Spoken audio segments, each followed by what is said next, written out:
Welcome to Trust Talks with BBB serving CT. I'm Kristen Johnson. In business, trust talks, and Better Business Bureau's mission is to enhance marketplace trust. In each episode of our program, we hope to give you a better idea of what to look for, what to look out for, and what to expect so you can spend your money wisely and avoid being scammed. It is Cybersecurity Awareness Month. 68% of scams reported to BBB Scam Tracker last year originated on the internet and were more likely to lead to a monetary loss than any scam that was perpetrated in person or over the phone. And while it may seem like there's nothing we can do to stop a cyber attack, there are some best practices that consumers and businesses can follow to help guard against losing personal information to cyber thieves. Richard Holton is the owner of Enterprise Computer LLC in Clinton. Those statistics I just shared probably don't surprise you very much. No, not at all. Why not? We see it every day. We have customers that contact us regarding all the scams that you can imagine, whether they got a fax that says some prince left them money, or some family member in a foreign land discovered that they're the only dependent of millions of dollars, or whether we get customers that say the IRS or a government agency is trying to collect money from them, or whether they just simply go to a website they didn't mean to go to. They end up on a website that starts blaring in their computer speakers that they've done something wrong and they need to contact either the federal or state authorities, or they need to contact somebody at Microsoft who will help them get the hack or get the virus off their computer. You've heard it all. Well, we're going to split this interview in half. First, we'll talk about what we can do to keep ourselves safe and keep our personal information protected. And then Rich is actually going to give us some advice on what businesses need to do to be more cyber secure. But first, tell me a little bit about your business, Enterprise Computer LLC. We've been in Clinton for about 27 years now. I used to be a manager for Friendly's. I ran a couple $1 million restaurants. I was always a geek. I actually brought my first computer into Friendly's and started doing inventory, things like that on the computer. When I decided to leave Friendly's and go out on my own, it was really at the start of personal computers really becoming a thing in people's houses. So it was kind of good to grow up in that era. Back then, we didn't worry about cyber threats or anything like that. I can't say didn't worry entirely. Mm-hmm. You know, Norton was one of the first antiviruses out there. McAfee was one of the first antiviruses out there, but it wasn't something that, you worried about all these things that we worry about today. High-speed internet wasn't a thing either. People were using modems, and it was at the start of DSL. A lot has changed very quickly, hasn't it? It's crazy. I always used to think that my business would be not a thing, because technology would just advance and become so good it would just fix itself, and no. You have good job security thanks to those cyber criminals. So you said you had a lot of customers coming in complaining about viruses. Anyone say they've been the victim of a cyber attack? And why do you think are some of the more common reasons that this is happening? It doesn't matter who you are. We've seen the most intelligent people, some people that I highly respect, and I know they're very smart. They just get caught in an awkward moment where they fall for something that isn't real.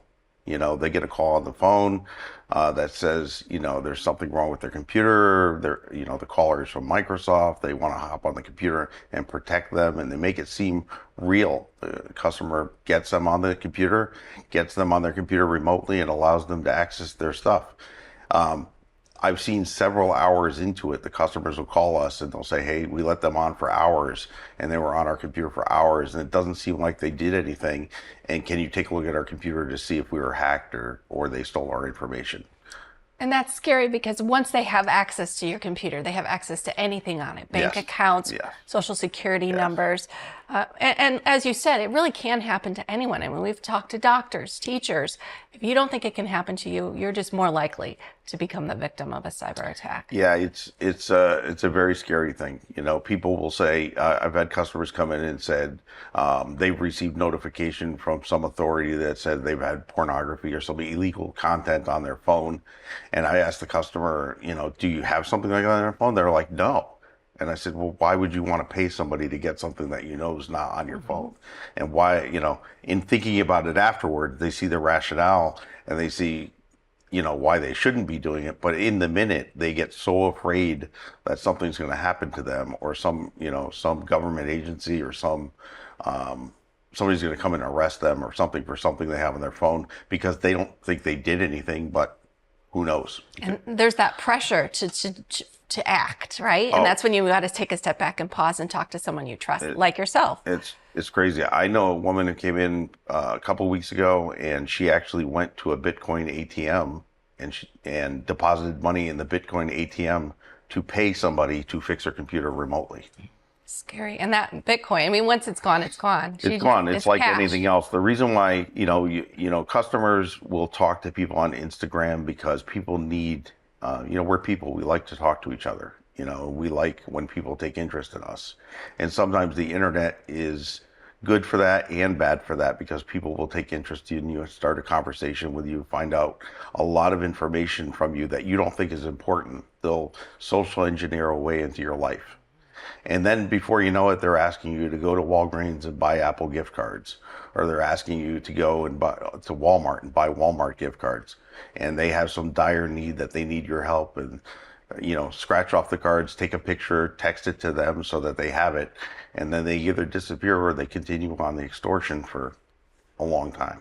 Cybersecurity isn't only about adding layers of security technology. It starts really with understanding about managing your risk, your cybersecurity risk. What are the risks? The risks are incredible because you stay. A lot of people keep their whole lives on their phones, or they keep their whole lives on their computers, and all that information becomes digitally accessible. People have to do what they can to mitigate the risk by not allowing access to their computer to people, by thinking before they download a new app, is it a trustworthy app? By thinking that if they get around the security to get some app that they think they're getting a deal on or getting something for free because they're getting around it, how's that going to open them up? Let's talk about public Wi-Fi, because quite a bit of personal information is already shared on the internet by our cell phones, our laptops, tablets, anything when we're connected to public Wi-Fi. So while these access points obviously make it easier to shop and bank and make travel arrangements, keep in touch with family, they also leave us more vulnerable, correct? Yes. When you're on public Wi-Fi, you don't know who's on the Wi-Fi with you. It would scare you like every day. I'm become more afraid of what's going on because how open everything is. You could sit inside a McDonald's, go on the Wi-Fi, and if they don't have good Wi-Fi hygiene and they don't have isolation turned on, which means that your connection to the Wi-Fi is secure, most places don't have that going on. Your phone can talk to another phone that's on the network, or your computer can talk to another computer that's on the network. And you could be eating lunch, surfing the web on your computer, while somebody in another booth is sitting on the web, hacking into your computer. Wow, that's so scary. Let's go over some tips to stay cyber safe. I'm going to go through some of these tips and you can talk about them. One, share with care. This has to do with the posts that you put on social media, which last a long time. So Yes. you really need to consider who you're sharing that information with, right? Yes. Yeah, and what you say stays on the internet forever, whether you want it to or not. There's a lot of internet archive sites for good and bad. There's a historical internet website out there that you can actually go look at past websites. And I'm talking about as far back as 2000, 1999. Wow. And actually look and see what the web looked like then. Back in the AOL days. Yes, it's crazy. So manage privacy settings is the next tip. Check the privacy and security settings on web services and apps and set them to your comfort level for information sharing. Yeah, I tend to tell people and family members, Instagram, Facebook, if you really want to be safe, just share your stuff with your family and contacts that you know. Don't invite anybody into your circle that you wouldn't feel comfortable with. And, especially be suspicious of people that wouldn't normally talk to you. And I'm talking about people that may be lonely at home and all of a sudden somebody that normally wouldn't pay an ounce of attention to them is all of a sudden focusing on them, trying to be their friend on the internet and sharing photos and things like that. And we've also seen cases where people's friends were hacked. So they think it's an old high school friend. Hey, why don't you, dip your toe in cryptocurrency? I'm making a lot of money. And next thing they know, they're giving someone who hacked into their friend's account all of their life savings. Yeah, something I tell people all the time, that whether it's on social media or whether it's an email from a friend or anything like that, verify what you do before you do it. Pick up the actual phone, call the person and say, hey, did you send me this? Because I can't tell you how many times I'll get a email or I'll get something from a customer where they're saying, is this real? And I said, well, did you call? to find out if it's real. And oh, we get emails from them all the time. I know, but now they're asking you to do something that they normally wouldn't ask you to do. That's good. So, and they've called. This was as recent as last week. Somebody was asked to do a money transfer, and they called and they found out it was fraudulent, and they would have sent $10,000 to another business. Wow. Just because. The next tip is personal info is like money. Value it, protect it. Yeah. I try not to give my social security number or any personal information out to any website if I can avoid it, and always, if you're going to go to a website, and people do this all the time, they may have a Liberty Bank account or a M&T Bank account or something like that. And instead of typing the actual address into the web browser, they go Google it. Now, if they Google it and they misspell it or something like that, and Google comes up with something that looks like that, they might be trapped into going into an alternate or a fake site where they go ahead and put their credentials in, and seemingly it doesn't work, so they just don't care. But in the meantime, some hackers taken that username and password and added it to a list. And these bad actors are gotten really good at getting their websites to the top of the search list when you do Google things. So you would think, I've seen this a lot with airline scams. You would think when you're trying to get a hold of this airline and you Google it, it'd be the first one that comes up, but not necessarily. It's true. And the thing is, some of these hacker groups have a lot of money, so they don't mind spending it on advertising. And if you look at Google lately, most of the stuff that comes up to the top is paid for advertising before you see the actual search results. Okay, that's good to know. Make your passwords long and strong. This is one of the easiest things you can do to protect yourself, isn't it? Yeah. There's a couple things you could do with passwords. Long, strong, punctuation characters that are not, like exclamation marks, hashtags, things like that. Get a password manager, something that is safe and secure. That way you can use different passwords for different websites. People get into the using one password for everything. Yeah. And that's like having one lock on your door that opens everything in your life. Wow, yeah. Before you know it, you're using this password everywhere. And don't use things that are physically associated with yourself. You may think that it's good for your memory but people spend their time hacking people socially, and they'll look at their Facebook site and learn their dog's name and their cat's name and their street they live on and things like that over a period of time, and that gives them a lot of ammunition to go into password hacking. So much of our info is already out there. It's just like putting pieces of a puzzle together, and they just need a couple more pieces and they can steal your identity. It's pretty crazy, and I tell consumers too that they should lock their credit reports. It's really easy to do. And nobody's applying for credit every day. So it's really easy to unlock your credit report when you get to go and apply for a new loan or something like that. But does that cost money to lock your credit report? You know what? I belong to an Experian credit monitoring service that it does cost me money, but I'm pretty sure you're allowed to pull your credit report once a year. Yeah, I have. And I'm pretty sure the credit companies will let you lock your report for free. But I don't know that for sure. Okay. One thing back to the passwords is the tip I like is to use an inspirational quote or your lyrics to your favorite song. Yeah, that's gonna be hard for someone to figure out, right? Right. Let's talk about keeping tabs on apps. You've mentioned apps before. They ask for access to your personal information, your geographical location, contact lists, phone, photo album before using their services. Are those red flags, Oh, well, every app's going to use a certain amount of permissions to do their function.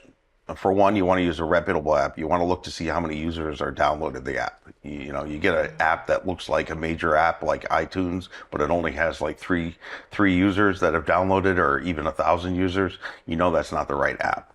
You can click on the app and get the authentication of who the maker of the app is and things like that. Because with Google Play and with the Apple Store, they have to, when they publish that as a developer, they have to put all that information in there. So there is a way to look behind the scenes a little bit before you download.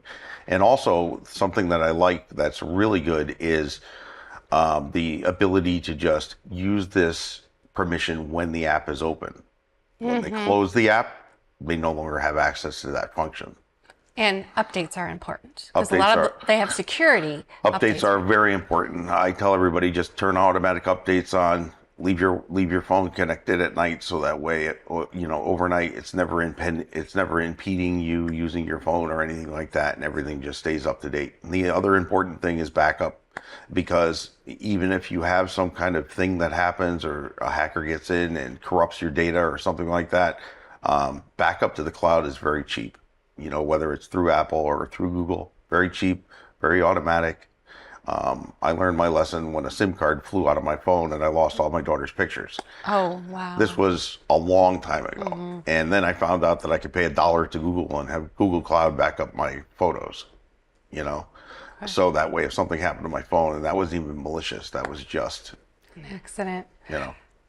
We talked about passwords, but you should lock down your login further than that, right? Two-factor authentication. Two-factor authentication is a standard today. If the website offers two-factor authentication, grab it, use it. Yes, it's a pain in the neck, but part of two-factor authentication is you can be text, or you can get an authenticator. And the authenticator is something that can store multiple websites. You get a little code, you put the code in, and then you're off and running.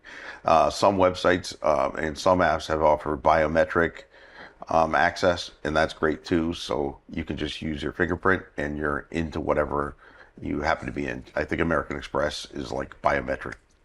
Why is two-factor authentication, for anyone out there that hasn't heard of it before, why is it so important? Why is it better than just putting in a password? Well, because you put in a password, and then two-factor is a way of authenticating that it's actually you, because you can only access the second factor. You're only going to get that text message, or you're only going to supply that authentication from your authenticator. So it's multi-level password entry. Okay. Don't click on unfamiliar links. I feel like this goes without saying, but unfortunately it happens all the time. Emails that look like they're coming from a real company have links. People click on them and it leads to bad things. You got to be very careful. When you look at emails, it's so common to just buzz through your emails, but you really got to open them and look at who they're from. And they may say from apple.com, but in parentheses next to it, it says from gmail.com or something like that, because Outlook and even Apple Mail will show you that information, but people don't usually look at it. They'll just look at it and see, oh, it's from Apple, it must be good. Hover over that link before clicking on it to see where it's really going to take you, because it could infect your computer, could infect a whole business. Yep, and there are prophylactic programs like Malwarebytes has a browser guard, and there are a couple different companies out there that have browser guards that will help you not go to a bad website. Okay, and then lastly, pay attention to internet-connected devices like smart thermostats, voice control systems, your cars. Everything seems to be connected to the internet today. What kind of trouble can we get into? There have been problems like I know with doorbells and thermostats and things like that, where you've seen that there have been cases of hacks and so forth. Have a good router in your house or firewall, make sure it's turned on. If you have Comcast or you have Frontier, they offer some security services that in most cases are free. You just have to turn them on. Okay. But it'll prevent you. My own Xfinity protection app that I have at home tells me that my Dish Network box is being hacked all the time. It's erroneous. It's not real. I checked it out, but it shows me that the app's actually looking for something from the outside trying to get in. Oh, wow. Yeah. Almost too good to be, It's crazy. Too good. Okay, let's switch gears and talk about business. You say every business needs baseline security. What does that mean? You need to make sure that you have baseline security. You need to make sure you're doing your Windows updates. You need to make sure that you have an antivirus. As liability and things like that have gone up, and as insurance companies have paid out, businesses are starting to be required to have an EDR product, which is like a super antivirus. It's an endpoint detection and response is what it means. And basically it gives you a way to prevent ransomware from happening. And if it does happen, it gives you some things you could do to possibly revert it. Or you get into MDR, which is managed detection and response, which is the same thing, except for someone looking and helping you, looking to find something and act on it, or if something happens, to remediate it. But security is really like an old school parfait. You got to make layers, and you got to make it really hard. And locks keep honest people out. Old saying, true, because if you make it really hard, there's lots of people that are a lot easier to get into that aren't making it hard. So I have to think that the hacker is going to say, hey, let me go spend my time on something that's going to yield me fast results rather than trying to get into something like that. How important is it for businesses to educate their employees about cybersecurity, and what should those conversations look like? It can be anything, they can have regular meetings, but I find really effective is there's a company called Know Before. There's actually a few companies out there that do it, that offer a systematic training program that doesn't really involve the company. They send out emails to try to score your employees to see how well they do with a fraudulent email, how well they do with a targeted scam.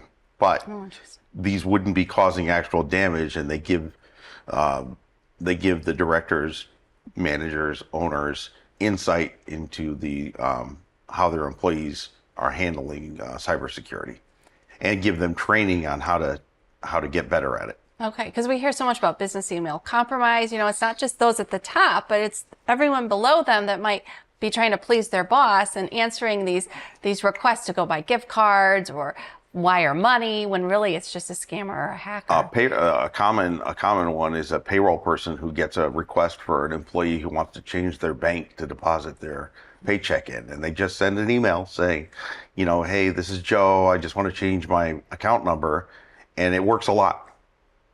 It's scary. I get data breach notices from businesses multiple times a year. Those, they come in the mail. We've had a breach. It's also important for companies to build the public's trust in their cybersecurity standards. But how do they do that when it just appears that the cyber criminals are always a step ahead? They are. Lock your credit report. That goes back to you have to lock the doors and limit access to your information. Lock your credit reports. If you think something's going on with your credit cards, a lot of these credit card apps will allow you to lock your credit cards, and it's as easy as just moving the button.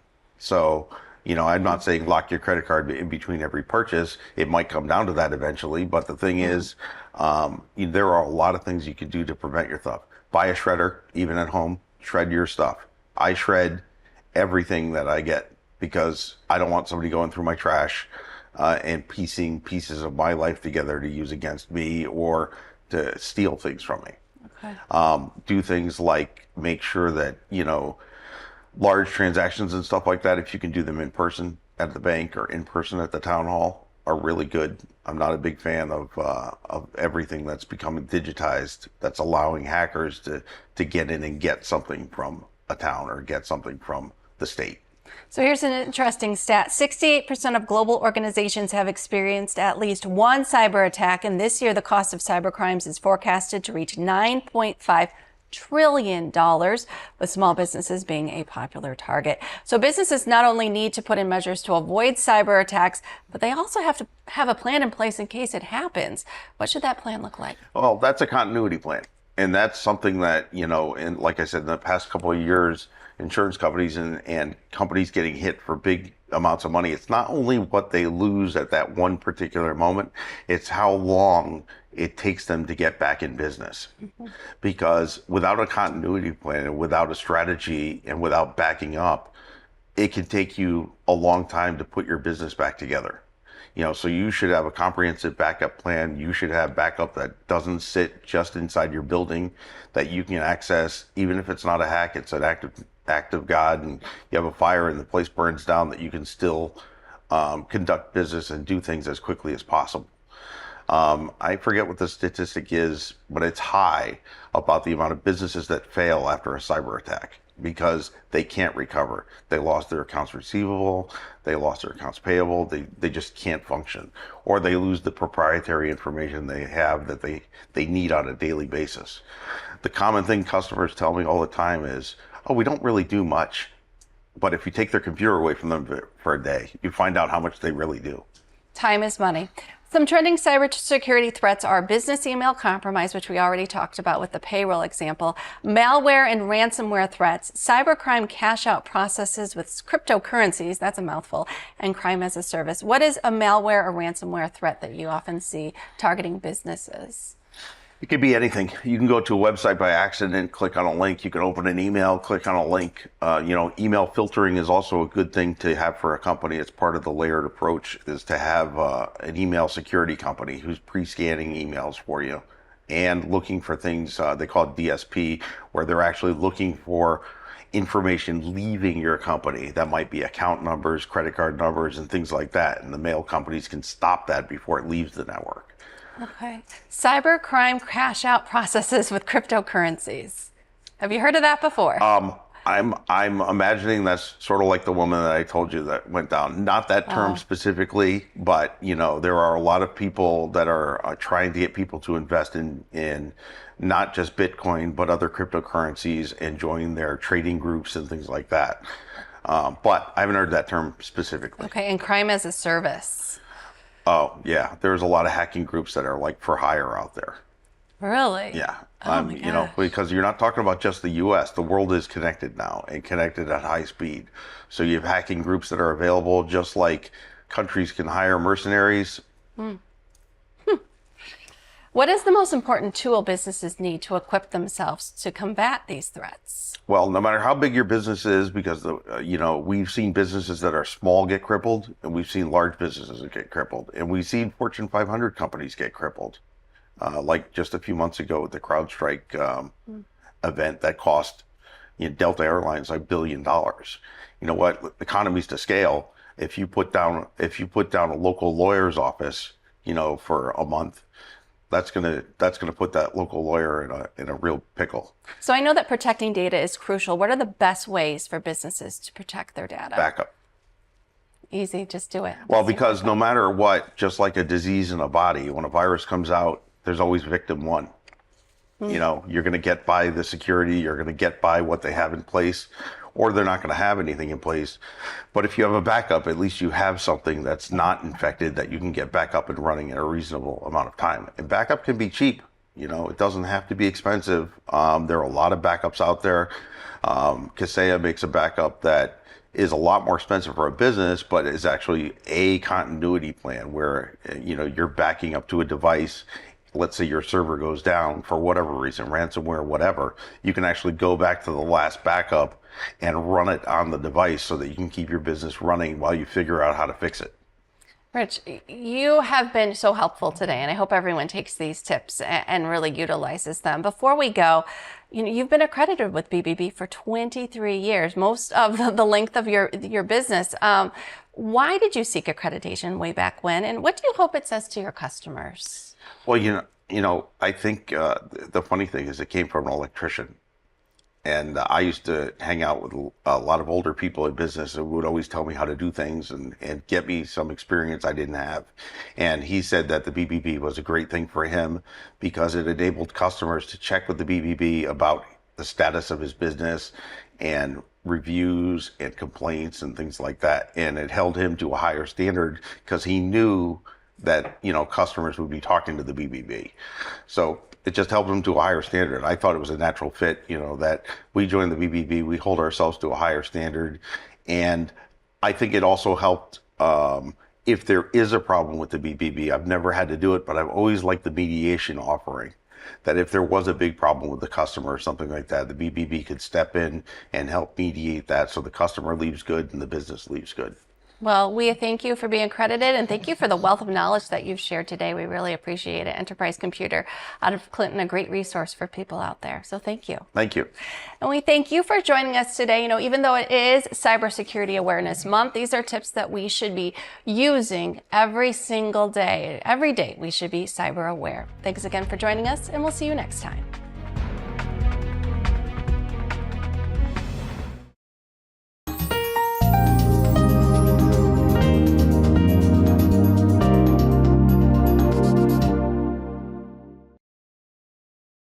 The Saybrook Fish House in Canton has been serving fresh seafood, chicken, and prime steaks for 40 years. Experience one of our 3 unique dining room settings, 2 with fireplaces, or relax in our cozy pub with a craft beer, wine by the glass, or specialty cocktail while enjoying a meal from our new lighter fare pub menu.